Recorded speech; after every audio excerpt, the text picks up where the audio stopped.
تاریخ اسلام کے مطالعہ کے بعد پتہ چلتا ہے کہ اتنے جلیل و قدر ہستیوں کے باسط میں کسی نہ کسی کی قربانی اور تقوی کا خاص دخل ہے۔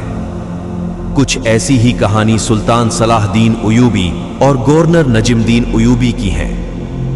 گورنر نجم الدین ایوبی کافی عمر ہونے تک شادی سے انکار کرتے تھے۔ ایک دن اس کے بھائی اسد الدین شیر نے محمد بن ملک شاہ سلجوقی کی بیٹی کا نکاح کا پیغام بھیجا تو نجم الدین بولا، وہ میری لاحق نہیں۔ اسد الدین حیران ہو کر بولا، پھر کون تیرے لاحق ہوگی؟ تو نجم الدین نے جواب دیا، مجھے ایسی نیک بیوی چاہیے جو میرا ہاتھ پکڑ کر مجھے جنت میں لے جائے، اور اس سے میرا ایک ایسا بیٹا پیدا ہو جو شہسوار ہو اور مسلمانوں کا قبلہ واپس لائے۔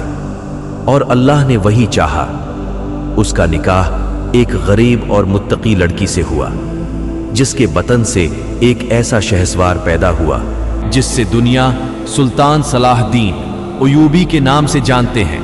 سلطان صلاح الدین ایوبی رحمت اللہ علیہ کو اپنی زندگی میں جہاد فی سبیل اللہ سے بے حد رغبت تھی۔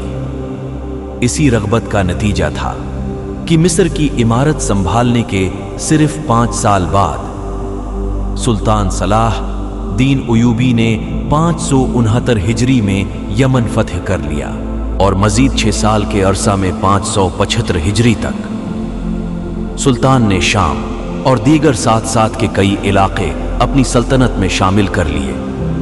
581 ہجری میں جنگ حطین ہوئی، جس کے نتیجہ میں اللہ تعالیٰ نے سلطان صلاح الدین ایوبی کے ہاتھوں بیت المقدس کو آزادی عطا فرمائی۔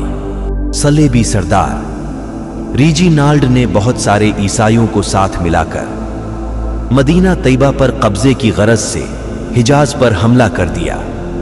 یہ ریجینالڈ وہ صلیبی سردار تھا جس کے ساتھ سلطان صلاح الدین ایوبی نے چند سال قبل امن کا معاہدہ طے کیا تھا کہ ہم ایک دوسرے کی حفاظت کریں گے، مگر وہ کافر اپنی کارستانیوں سے باز نہ آیا۔ ریجینالڈ بدبخت نے نبی کریم صلی اللہ علیہ وسلم کی شان میں گستاخی کی تھی۔ سلطان صلاح الدین ایوبی رحمہ اللہ علیہ کو پتہ چلا تو آپ نے اس لشکر جرار کے لیے فوراً اقدامات اٹھائے، اور ان کا تعاقب کرتے ہوئے مقام حطین پر ان کو آ لیا۔ مسلمانوں اور عیسائیوں کے درمیان یہ بہت بڑا مورقہ ہوا، جس میں 12,000 مجاہدین کے مقابلے میں 50,000 سے زائد عیسائی فوجیوں کا سامنا ہوا۔ کئی دن شدت کی لڑائی جاری رہی۔ آخر کار اللہ تعالیٰ نے مسلمانوں کو فتح عطا فرمائی۔ صلیبیوں کے آدھے فوجی مارے گئے اور باقی گرفتار ہو گئے۔ گرفتار ہونے والوں میں صلیبیوں کے 2 بڑے سردار ریجینالڈ اور بادشاہ گاہی بھی شامل تھے۔ سلطان نے ریجینالڈ سے کہا، ہم نے تمہارے قتل کی 2 بار قسم اٹھائی تھی، ایک جب تم نے ہمارے ساتھ کیے گئے معاہدے کی خلاف ورزی کی اور حاجیوں کا قتل عام کیا، اور دوسرا جب تم نے مدینہ طیبہ پر حملے کا ناپاک منصوبہ بنایا۔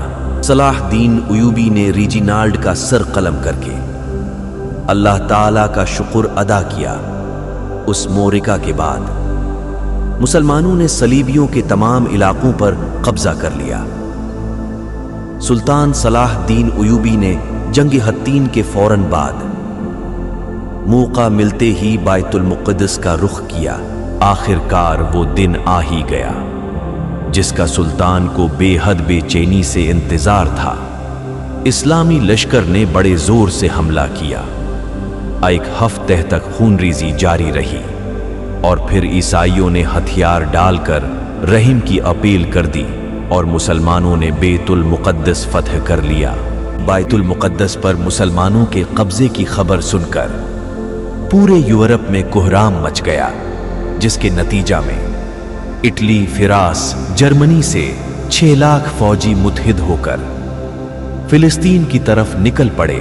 سلطان صلاح الدین ایوبی کو جب اس لشکر جرار کی روانگی کی خبر موصول ہوئی تو آپ نے ان کا مقابلہ اور بیت المقدس کی حفاظت کے انتظامات مکمل کر لیے۔ یہ مسلمانوں اور عیسائیوں کے مابین تیسری بڑی صلیبی جنگ تھی، جس میں اتحادی فوجوں کو سخت ناکامی کا سامنا کرنا پڑا اور آخر کار وہ معاہدہ کرنے پر مجبور ہو گئے۔ اللہ تعالیٰ نے سلطان صلاح الدین ایوبی کے ہاتھوں مسلمانوں کو ایسی عظیم کامیابی عطا فرمائی کہ اس کے بعد صلیبیوں نے دوبارہ کبھی حملے کی جرت نہ کی۔